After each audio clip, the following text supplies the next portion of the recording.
औकात मत भूलो आहान, तुम मेरे लिए बस एक नौकर हो, उससे ज्यादा कुछ नहीं।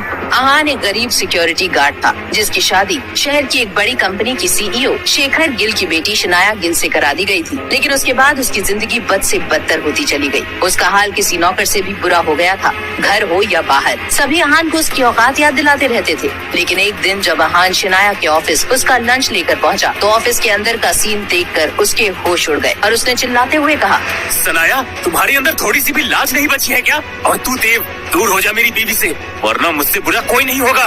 देव और कोई नहीं, शनाया की कंपनी के इन्वेस्टर्स में से एक था और शनाया के साथ फ्लर्ट करता रहता था। आहान को देव पर चिल्लाता देख मोहिनी गुस्से से लाल हो गई और देव से दूर हटने के बजाय वो उल्टा आहान पर चिल्लाते हुए बोली, तेरी ये मजाल कि मेरे ऑफिस आके मेरे ही दोस्त की बेइज्जती करे। औकात भूल गया है क्या अपनी? फटीचर बाप की फटीचर औलाद। मेरे लिए तू बस एक नौकर है, नौकर। इससे ज्यादा मेरा बाप बनने की कोशिश मत करना। तेरी भलाई इसी में है कि तू चुपचाप घर वापस चला जा, वरना जूतों के हार से सजाकर तुझे वापस भेजूंगी।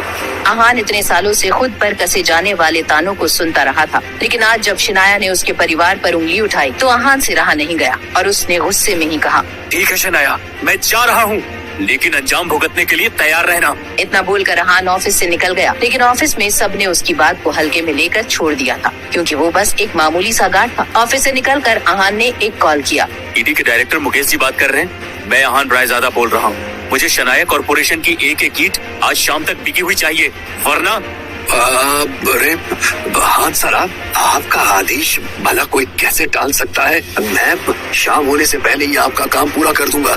इतना सुनकर आहान ने फोन काट दिया और थोड़ी देर बाद शनाया के ऑफिस में जो हुआ उसका सुनकर सभी की रूह कांप गई।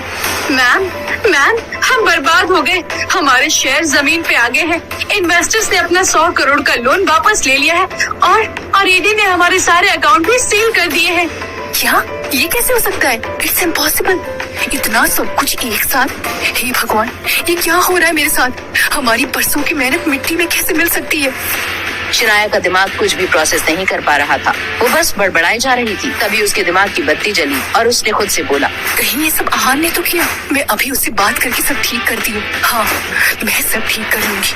आखिर कहाँ गायब हो गया था आहान? आखिर क्यों ईडी के डायरेक्टर भी बोल रहे थे आहान को सर? आखिर क्या थी आहान की सच्चाई? अब शनाया अपनी कंपनी को डूबने से कैसे बचाएगी? क्या इतना सब होने के बाद आहान उसकी कोई मदद करेगा? इन सभी सवालों के लिए डाउनलोड कीजिए पॉकेट FM ऐप और सुनिए दुनिया भर में तहलका मचा देने वाली कहानी सीक्रेट अमीर ज़ादा, वो भी फ्री में।